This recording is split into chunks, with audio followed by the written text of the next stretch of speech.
नमस्कार मित्रों, आज हम बीए भाग थर्ड के फर्स्ट पेपर सामाजिक विचारक में दुर्खिम के श्रम विभाजन के सिद्धांत पे आगे चर्चा करेंगे। इससे पहले मैंने मेरे 4 वीडियो में हमने दुर्खिम के श्रम विभाजन के संदर्भ में गहनता सूक्ष्मता से चर्चा की कि श्रम विभाजन क्या है, कैसे है, क्या आवश्यकता है। 2 प्रकार के समाज, यांत्रिक समाज, सावयवी समाज, उन दोनों में अंतर की चर्चा की। अब हम इसी क्रम में आगे बढ़ते हुए दुर्खिम के श्रम विभाजन के सिद्धांत the division of labour in society पुस्तक के दूसरे खंड में आए और इस दूसरे खंड में अब हम बात करेंगे, हम देखेंगे कि श्रम विभाजन के क्या कारण, causes of the division of labour. Durkheim ने अपनी पुस्तक समाज में श्रम विभाजन के दूसरे खंड में श्रम विभाजन के कारणों, दशाओं एवं परिणामों की व्याख्या की। श्रम विभाजन चूंकि एक सामाजिक तथ्य है, अतः दुर्खिम ने इसके कारणों की खोज भी सामाजिक जीवन की दशाओं की आवश्यकताओं में की। श्रम विभाजन के दुर्खिम ने 2 कारण माने हैं, प्राथमिक और द्वितीयक। प्राथमिक कारकों में वे जनसंख्या वृद्धि एवं उसके परिणामों को मानते हैं। द्वितीयक कारकों में वे सामूहिक चेतना की बदलती अवस्था और प्रत्येकता के घटते प्रभाव को सम्मिलित करते हैं। जनसंख्या के आकार और घनत्व में वृद्धि का जहाँ तक प्रश्न है, तो इसको स्पष्ट करते हुए दुर्खिम कहते हैं कि जनसंख्या के आकार और घनत्व में वृद्धि को श्रम विभाजन का प्राथमिक कारण माना है। दुर्खिम कहते हैं कि श्रम विभाजन समाजों की जटिल और घनत्वता के साथ सीधे अनुपात में विचरण करता है और यदि सामाजिक विकास के दौरान यह निरंतर वृद्धि करता है तो इसका कारण यह है कि समाज नियमित रूप से अधिक घने और सामान्य अधिक जटिल हो जाता है। जनसंख्या वृद्धि के 2 स्वरूप हैं, जनसंख्या के आकार में वृद्धि और जनसंख्या के घनत्व में वृद्धि। जनसंख्या में वृद्धि होने पे खंडात्मक समाज धीरे धीरे लुप्त होने लगता है और उसके स्थान पर मिश्रित समाज जन्म लेता है। विशेष केंद्रों पर जनसंख्या का जमाव होने लगता है। जनसंख्या घनत्व भी 2 प्रकार का होता है, एक भौतिक घनत्व और दूसरा नैतिक घनत्व। भौतिक घनत्व जिसमें शारीरिक दृष्टि से लोग एक ही स्थान पर केंद्रित होने लगते हैं, और नैतिक घनत्व जो भौतिक घनत्व का ही परिणाम है, इसमें लोगों के संबंधों में, उनकी क्रियाओं में, प्रतिक्रियाओं में वृद्धि होने लगती है। लोगों की अंतःक्रियाओं में वृद्धि से जटिलता उत्पन्न होती है, जिसे गतिशील या नैतिक घनत्व कहते हैं। जनसंख्या के आकार तथा घनत्व में वृद्धि होने पर लोगों की पारस्परिक जागरूकता में वृद्धि होती है, जो नैतिक घनत्व का प्रमुख कारण है। यातायात और संचार के साधनों में वृद्धि होने पर जनसंख्या का भौतिक घनत्व भी बढ़ता है। जब जनसंख्या में वृद्धि होती है तो अस्तित्व के लिए संघर्ष भी बढ़ जाता है।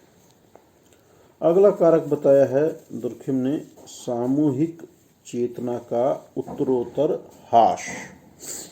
श्रम विभाजन के द्वितीयक कारक में से प्रथम कारक सामूहिक आत्मा या सामूहिक चेतना का क्रमिक ह्रास है। दुर्खिम लिखते हैं कि यह देखा जा सकता है कि श्रम विभाजन की प्रगति उतनी ही अधिक कठिन और धीमी होगी जितनी सामूहिक आत्मा सशक्त और निश्चित है। इसके विपरीत यह उतनी ही अधिक तीव्र होगी जितना व्यक्ति अपने व्यक्तिगत पर्यावरण के साथ सामंजस्य करने में समर्थ है। प्राचीन समाजों में जहाँ समानताएं अधिक होती है, वहाँ व्यक्तिगता के स्थान पर सामूहिकता की प्रधानता होती है। व्यक्ति सामूहिक हित और भावनाओं द्वारा मार्गदर्शन प्राप्त करता है, किंतु जब व्यक्तिगत हित एवं दृष्टिकोण सामूहिक हितों को दबा दें, व्यक्तिगत चेतना सामूहिक चेतना पे छा जाए तो श्रम विभाजन और विशेषीकरण पनपता है। सामूहिक चेतना के घटने और कमजोर होने पर व्यक्तिगत चेतना और श्रम विभाजन में वृद्धि होती है। और अंतिम कारण बताया है दुर्खिम ने, पैतृकता का घटता प्रभाव। दुर्खिम का विचार है कि पैतृकता का जितना अधिक प्रभाव होता है, परिवर्तन के अवसर भी उतने ही कम होते हैं।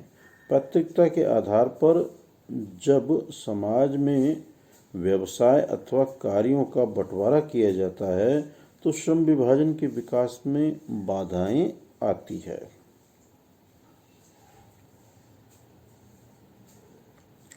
जब समाज में पैतृकता का प्रभाव क्षीण होता है तो श्रम विभाजन को बढ़ावा मिलता है। प्राचीन समाजों में जहां जीवन सरल और सामान्य होता है, पैतृकता का प्रभाव भी अधिक होता है, जबकि आधुनिक समाजों में विशेषीकरण के कारण पैतृकता का प्रभाव क्षीण हो जाता है।